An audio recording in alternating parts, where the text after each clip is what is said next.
चुकीचं असेल ती माझी मला परत द्या. कथा अशा प्रकारची चाललेली आहे. बोला. नाचती महापातके नाचती द्वंद्व दुखे राम कथा ऐकणारिके मुख महातुके थोरावे. ही कथा कशी आहे म्हणतात. हे रामायण कसं आहे. आपल्याकडून अचानक एखाद्या माणसाला लाच लागावा, आपल्या हाताने आपण पाप व्हावा. मग हे रामायणाची कथा ऐकल्यामुळं काय घडतं. आपल्याकडून जे पाप झालेलं आहे ह्या पापाचं नाहीच होत. असं ह्या रामायणाच्या नामामध्ये शक्ती आहे. हे रामाच्या नामामध्ये एवढी ताकद आहे म्हणतात. बोला. हे थोरील श्रीरामचरित्र अपवित्रा करी अति पवित्र कथा कौतुक अति विचित्र श्रोती सादर परिसावे. हे रामायणाला इथून पुढे सुरुवात झालेली आहे म्हणतात.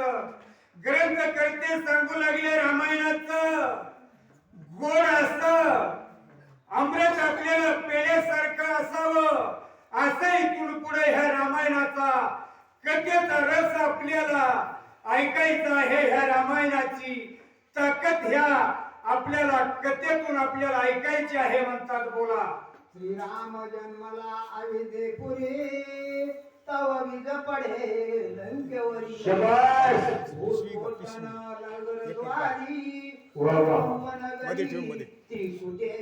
ग्रंथकर्ते म्हणू लागले काय म्हणते आता. या ठिकाणी रामाचा जन्म झाला आणि त्या बाजूला रावणाच्या लंकेमध्ये आपसपून येऊ लागले. कुणाला. त्या रावणाला. सच्ची जागेवर चलत्या जागेवर आपसपून यायला लागले. चलताना मी काहीतरी घडू लागलं. आपला डोक्याचा मुकुट खाली पडू लागला. आपल्याला पायाला ठेच लागू लागली. कशामुळं. इकडे त्या रामाचा जन्म झाला. जशी मोठ्यानं वीज कडकडावं, जसा हिलैया झाला तसा भूकंप जसा व्हावं, असा या ठिकाणी भूकंप होऊ लागला. असा त्या रावणाला हस्तपूर येऊ लागला म्हणतात. बोला.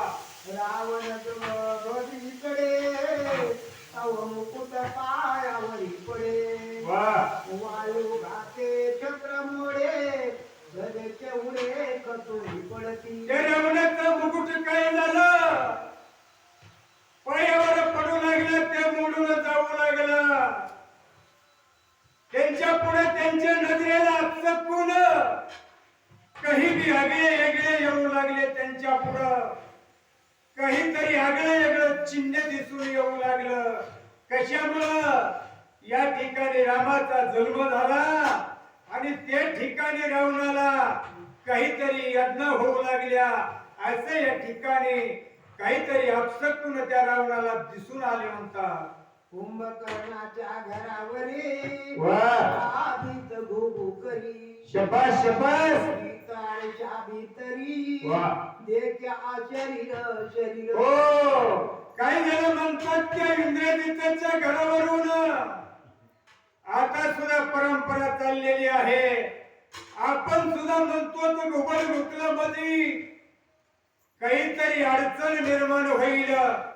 त्या इंद्रजिताच्या त्या बंगल्यावर घरावर ते घुबड मोठ्या मोठ्यानं घुमू लागलं. तरी त्याच्यामुळे त्या इंद्रजिताला सुद्धा काहीतरी आपसकून येऊ लागले. असं हे ग्रंथकर्ते ओळीमधून बोलते. बोला.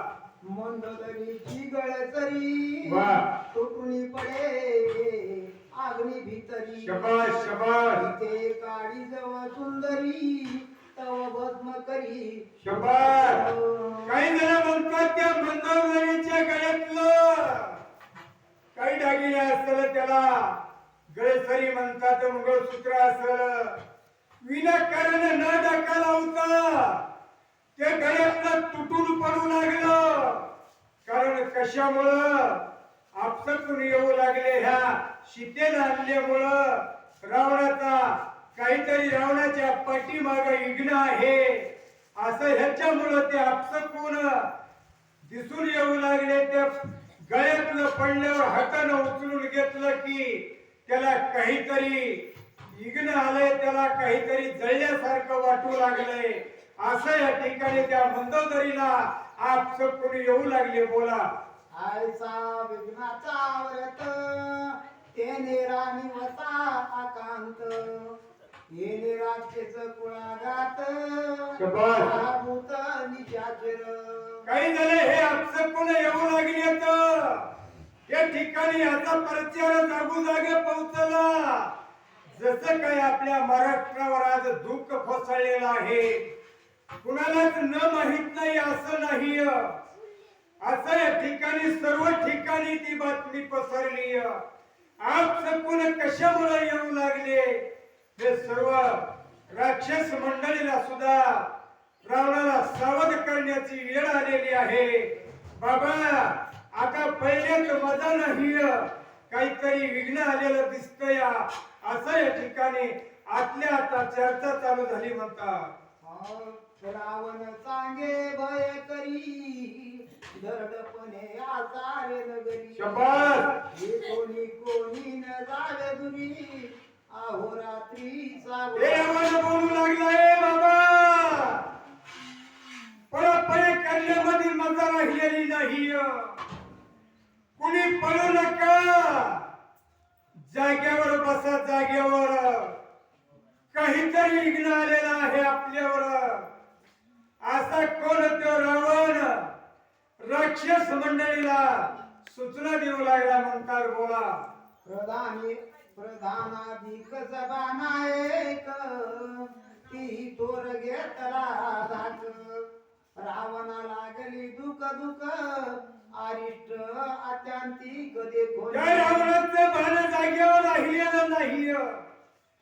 रावणाच्या मनामध्ये दुखदुखी वाट झाली. रावणाचं शरीर तळतळ कापू लागलेलं आहे. त्याच्या अंगात शक्ती असून नसल्यासारखी झालेली आहे. कशामुळं? प्रत्येक ठिकाणी प्रत्येक कामामध्ये त्याला आपसकून येऊ लागले. कसला बी त्याला चांगल्या कामामध्ये नाट येऊ लागला. त्या रावणाचं बहान जागेवर राहिलेलं लागलं नाही असं ग्रंथकर्ते बोलू लागले. बोला. येरीकडे